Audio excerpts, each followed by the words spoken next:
নমস্কার বন্ধুরা, দেখুন আজ আমি একটি রিজনিং এর ক্লাস নিয়ে আসলাম। এর আগে আমি রিজনিং এর একটি ক্লাস দিয়েছিলাম। তো আজকে বন্ধুরা রিজনিং এর 2 নম্বর পার্ট। এখানে 4-5টি রিজনিং আছে।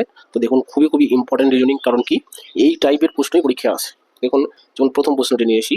দেখুন কি বলেছে, যে যদি A equal to plus, B equal to minus, C equal to ভাগ, ডি ইকুয়াল টু গুণ হয়, তবে এই রাশিটির মান কত? ঠিক আছে, এখানে আর কিছু না। এখানে আমরা দেখবো কি এখানে এবিসিডির মধ্যে কি কি আসে, প্রত্যেকটা শুধু চিহ্ন বসাবো। ঠিক আছে, চিহ্ন বসিয়ে যা হয় তাই আমরা করবো। তাহলে দেখুন এখানে দুটি বর্ণ আছে, এ আর হচ্ছে ডি। এই এ আর ডি এর জায়গায় শুধু আমরা এইখান থেকে নিয়ে চিহ্ন বসাবো। এর মান হচ্ছে প্লাস আর ডি এর মান হচ্ছে কি ইন্টু, মানে গুণ। এই দুটো চিহ্ন বসাবো, বসে আমরা অঙ্কটা করবো। তাহলে দেখুন প্রথম আছে কত, 45। ঠিক আছে, 45-এর পরে কি আসে, এ। এ মানে কি প্লাস, তাহলে 45 প্লাস 45 প্লাস কত, 6 হলো। তারপর আছে ডি, ডি মানে কি গুণ, তাহলে 6 × 5। বাস, অঙ্ক শেষ। শুধু আমি চিহ্নটা বসালাম। এবার কি এখানে আমাদের দেখতে হবে যে এখানে কি কি চিহ্ন আছে, গুণ আর যোগ। তাহলে গুণ আর যোগের মধ্যে কার কাজ আগে, সেটাই হচ্ছে মেন ব্যাপার। ঠিক আছে, দেখুন গুণ আর যোগের মধ্যে কিন্তু আমাদের গুণের কাজটা আগে, অর্থাৎ এখানে 5 × 6 = 30। 30 আর 45 মিলে কত হচ্ছে, সেটা হচ্ছে উত্তর। তাহলে 30 আর হচ্ছে কত, 45। এটা না লিখেও করা যায়, আমি জাস্ট লিখছি। দেখুন সমান সমান কত, 75। অপশন নাম্বার ডিতে দেখুন 75 রয়েছে, অর্থাৎ অপশন ডি হচ্ছে বন্ধুরা উত্তর। ঠিক আছে, এই হলো 1 নম্বর রিজনিং। খুবই সহজ, রিজনিং অঙ্কের থেকে অনেক সহজ হয় এবং শর্টকাট হয়। তাহলে দেখুন এরপরের প্রশ্ন। এই হলো বন্ধুরা 2 নম্বর প্রশ্ন। এটা প্রশ্ন কি বলেছে দেখুন, যে জিজ্ঞাসা চিহ্ন স্থানে নির্দিষ্ট সংখ্যা বসাও। অর্থাৎ এই যে একটা ছক আছে, ঠিক আছে, এই ছকটাতে একটা প্রশ্ন চিহ্ন আছে। দেখুন এই প্রশ্ন চিহ্নের স্থানে কি বসবে, সেটাই হচ্ছে বন্ধুরা প্রশ্ন। ঠিক আছে, অর্থাৎ এখানে option A B C D আছে, কোন সংখ্যাটাই জিজ্ঞাসা চিহ্ন স্থানে বলবে। তো এটা আমরা অনেক ধরনের সিস্টেমেটিক দেখবো।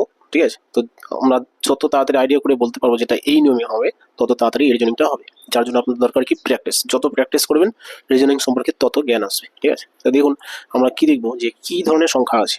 প্রথমে দেখুন পাশাপাশি যদি আমরা বিচার করি, এখানে 51, 11, 61। তার মানে এমন হতে পারে যে মাঝখানের সংখ্যাটা ছোট আর দুপাশের সংখ্যা দুটো একটু বড়। তার মানে এই দুপাশের সংখ্যা দুটির বিয়োগফল এটা হতে পারে, কিংবা বিয়োগফলের চাইতে একটু কম বেশি হতে পারে, কিংবা বলা যায় এই দুটোর যোগফলের অর্ধেক 11 হতে পারে। তো এই ধরনের আমরা বিভিন্ন টাইপ করে দেখবো। তো অনেক ধরনের টাইপ করে দেখার পর যেটা আপনার মিলবে সেটা কিন্তু এটা প্রসেস, কারণ রিজনিং এর নির্দিষ্ট কোনো প্রসেস নেই।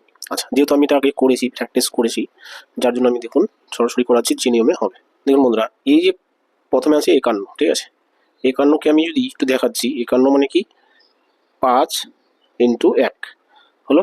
আর এদিকে 61, অর্থাৎ 6 × 1 হলো। আর এখানে যোগ চিহ্ন দিয়ে দিচ্ছি, কত হচ্ছে দেখুন। তাহলে 5 × 1 মানে কি 5 অক্ষে 5, এদিকে 6 × 1 মানে 6 অক্ষে 6। এবার 5 আর 6 মিলে যোগ করলে কত হচ্ছে, 11 হচ্ছে। এই মাঝখানের সংখ্যাটা আসছে। অর্থাৎ কি আমরা এই দুটো সংখ্যার কি অঙ্কগুলির গুণফল করব, গুণফলের যোগফল হচ্ছে মাঝখানের সংখ্যাটা। ঠিক একই নিয়মে দেখুন এটাও ট্রাই করে দেখুন। এখানে 3 আর 2 আছে, তাহলে 3 দুগুণে কত, 6। আর এদিকে 6 আর 4 আছে, তাহলে 4 6 কত, 24। এই 24 আর এই 6 যোগ করুন, কত হচ্ছে 24 আর 6, দেখুন এই 30টা আসছে, তাই না? বাস সেই একই টাইপ আমরা এখানে করব। হলো, তাহলে দেখুন 3 × 5 = 15। 3 × 5 কত, 15, প্লাস এদিকে 3 × 4 = 12। তাহলে 12 আর 15 কত হচ্ছে, 27। সেই 27টা দেখুন অপশন নাম্বার বিতে রয়েছে, অর্থাৎ বি হচ্ছে উত্তর। বাস হয়ে গেল। আচ্ছা, এরপরে চলে আসি তাহলে 3 নম্বর কোশ্চেন। দেখুন এই হলো বন্ধুরা 3 নম্বর প্রশ্ন। এটা প্রশ্ন কি বলেছে দেখুন, প্রায় একই ধরনের প্রশ্ন করেছে, যে জিজ্ঞাসা চিহ্ন স্থানে কি বসবে। তো দেখেন একটা কোশ্চেন চিহ্ন আছে, এই যে নিচের ছকটা আছে, এই ছকটাতে দেখুন একটা কোশ্চেন চিহ্ন আছে। এই কোশ্চেন চিহ্নের এখানে কি বসবে, এটাই হচ্ছে প্রশ্ন। তো দেখুন এটা আমরা কিভাবে করবো।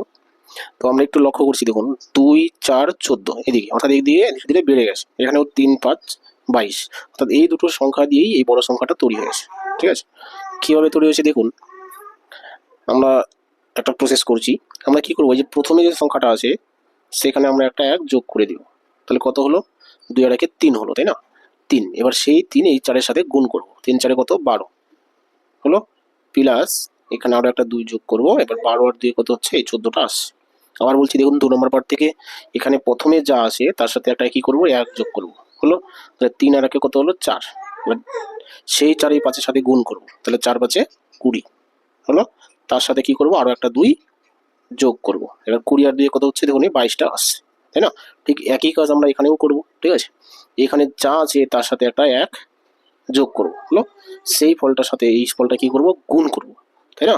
সেই গুণফল প্লাস 2 হচ্ছে এটা, তাই না? তাহলে আমরা কি ডাইরেক্ট যদি এই দুটোর গুণফল লিখি তাহলে কি এখানে 32 আছে, এখানে কি গুণফলটা হবে 30, কারণ গুণফলের চেয়ে এখানে 2 বেশি হবে, যে প্রত্যেকটা জায়গায় দেখুন গুণফলের থেকে 2 বেশি হচ্ছে, তাই না? অর্থাৎ এই দুটোর গুণফল সমান সমান কত 30। তাহলে এখানে কি আছে প্রশ্ন চিহ্ন প্লাস 1, তাই না? তাহলে আমি সেটা প্রশ্ন চিহ্ন না ধরে আমি যদি x ধরি তাহলে x প্লাস 1 ইন্টু কত 6, সেটা সমান সমান কত 30। বাস এইটুকু অঙ্ক করে আমাদের x এর মান বার করলেই হয়ে গেল, ঠিক আছে? আচ্ছা, তাহলে আগে গুণের কাজ। তাহলে এই যে 6টা আছে গুণ অবস্থায় ওপাশে গেলে কি হবে ভাগ হবে, তাহলে কত হচ্ছে 5 6 30। তাহলে এখানে কাটাকাটি করে 5 পেলাম, তাই না? 5 পেলাম, তাহলে x প্লাস 1 সমান সমান 5। তাহলে x সমান সমান কত প্লাস 1, ওই পাশে গেলে কি হবে মাইনাস হয়ে যাবে, অর্থাৎ এই 5 থেকে এই প্লাস 1টা কি হবে বিয়োগ হবে, তাহলে কত আসছে 4। আপনি নিজের ভাষায় সমাধান করুন, তো আমি আরও একবার বলছি দেখুন কীভাবে আমি সমাধানটা করলাম সেটা একটু বলছি। আচ্ছা, তাহলে আমরা কি পেলাম যে এখানে যা আছে তার সাথে একটা 1 যোগ করবো, এই যে 1 যোগ করলাম, 1 যোগ করে তার সাথে এই 6 কি করব গুণ করব, তারপরে ফলের সাথে যদি 2 যোগ করি তাহলে আমাদের এই সংখ্যাটা আসছে, তাই না? তাহলে আমরা তাই করলাম যে এখানে x প্লাস 1 আছে, তার সাথে 6 গুণ করলাম, এই যে x প্লাস 1 ইন্টু 6 সমান সমান কত, তার সাথে যদি আমি 2 যোগ করি তাহলে 32টা আসবে, তাহলে আমি 2 যোগ না করে এটাই সমান সমান কত দিলাম 30 লিখলাম, এই যে 30, ঠিক আছে? বাস এবার কি এখানে সমাধান করলাম, এই 6টা গুণ অবস্থায় আছে তাহলে ওপাশে গেলে ভাগ হবে, অর্থাৎ 30 এর সাথে যদি 6 ভাগ হয় তাহলে ভাগফল কত আসে 5 আসছে, তাই না? বাস এবার প্লাস 1 ওপাশে গেলে মাইনাস হয়ে যাবে, তাই না? তাহলে x সমান সমান কত হচ্ছে, x এর মান এই প্লাস 1 ওপাশে গেলে কি 5 এর সাথে বিয়োগ হয়ে যাবে 4 হবে, তাহলে x এর মান কত 4। বাস এই 3 নম্বর অঙ্ক, তো আশা করি এটা বুঝে থাকবেন। চলে আসি বন্ধুরা পরের প্রশ্নে। তাহলে এই হলো বন্ধুরা 4 নম্বর কোশ্চেন। এটা কোশ্চেন কি বলেছে দেখুন, 2, 3, 6, 15, 42, প্রশ্ন চিহ্ন, অর্থাৎ লাস্টে যে প্রশ্ন চিহ্ন আছে এখানে কত বসবে। তো আমরা কি করবো দেখুন, যে প্রত্যেকটা সংখ্যার আগে ডিফারেন্স বের করার চেষ্টা করবো, তাহলে হয়তো বুঝতে পারবো যে কি করে এই লাইনটা এসছে, ঠিক আছে? তাহলে দেখুন প্রথমে এই 2 আর 3 এর বিয়োগফল কত 1, 3 9, এবার কি 15 আর 42 এর বিয়োগফল কত হচ্ছে আমরা দেখবো 27, তাই না? বাস দেখুন হয়তো আপনি বুঝতে পারবেন যে কি হারে বেড়েছে, 1 3, তাই না? এবার 3 স্কোয়ার, এটা অর্থাৎ 3 3 9, এটা কি 3 কিউব, তাহলে 3 টু দি পাওয়ার কি হবে এখানে 4 হবে। দেখুন একটু বোঝার চেষ্টা করুন, এখানে কি 3 পাওয়ার 1, 3 পাওয়ার 2, 3 পাওয়ার 3, 3 পাওয়ার 4 অটোমেটিকলি চলে আসে, অর্থাৎ এই 42 এর সাথে 3 পাওয়ার 4 যদি আমি যুক্ত করি তাহলে আমার উত্তর চলে আসে। বাস তাহলে অঙ্ক হয়ে গেল। তাহলে আমরা তাই করছি দেখুন, যে 3 পাওয়ার 4 মানে কত 81 হলো, আর এখানে আছে কত 42, তাহলে 81 আর 42 মিলে কত হচ্ছে দেখুন, এই 2 1 3, 8 4 12, 123, অপশন নাম্বার বিতে দেখুন 123 রয়েছে। বাস হয়ে গেল 4 নম্বর প্রশ্ন। তো আশা করি এটা বুঝে থাকবেন। চলে আসি বন্ধুরা পরের প্রশ্নে দেখুন। তো এই হলো বন্ধুরা 5 নম্বর কোশ্চেন। তো এটা কোশ্চেন কি বলেছে দেখুন, নিচের কোনটি আলাদা, ঠিক আছে? অর্থাৎ এখানে 4টি অপশন আছে, এ বি সি ডি, পেঁয়াজ টমেটো আলু গাজর, এই 4টির মধ্যে কোনটা আলাদা, এটাই হচ্ছে প্রশ্ন। তো দেখুন একটু আমরা কি করবো ডিফারেন্স বের করার চেষ্টা করবো, যে এই 4টির মধ্যে যে কোনো 3টির মধ্যে মিল আছে কিন্তু একটার সঙ্গে মিল নেই। সেটা কি দেখুন, পেঁয়াজ কোথায় হয় মাটির নিচেই হয়, কিন্তু টমেটো মাটির নিচে হয় না। আলু কোথায় হয় মাটির নিচে হয়, গাজরও মাটির নিচে হয়। তাহলে দেখুন আমাদের টমেটোটা আলাদা হয়ে গেল অটোমেটিকলি, তাই না? কারণ কি টমেটোটা কোথায় হয়, টমেটোটা গাছে হয়, তাই না? মাটির নিচে হয় না। তাহলে টমেটোটাই বন্ধুরা উত্তর, তাই না? অন্য দিক দিয়েও বিচার করে দেখবেন, তাই না? হয়তো এই প্রসেসটা নাও খাটতে পারে, তো দেখবেন এই প্রসেসটাই বন্ধুরা এই প্রশ্নে এই প্রসেসটাই সর্বাধিক গুরুত্বপূর্ণ, ঠিক আছে? সবগুলোই মাটির নিচে হয় কিন্তু টমেটো মাটির নিচে হয় না। টমেটো একটা ফল যেটা কি গাছের উপরে হয়, ডালে হয়। বাস তাহলে এই হলো বন্ধুরা 5টি আজকের রিজনিং। তো আশা করি আজকের ক্লাসটি ভালো লেগে থাকবে। যদি ক্লাসটি ভালো লেগে থাকে অবশ্যই লাইক কমেন্ট শেয়ার করবেন, আর নতুন কোনো বন্ধু যদি চ্যানেলটি দেখে থাকেন এরকম আরও ক্লাস পাওয়ার জন্য সাবস্ক্রাইব করে যাবেন। রাখছি তাহলে, থ্যাংক ইউ।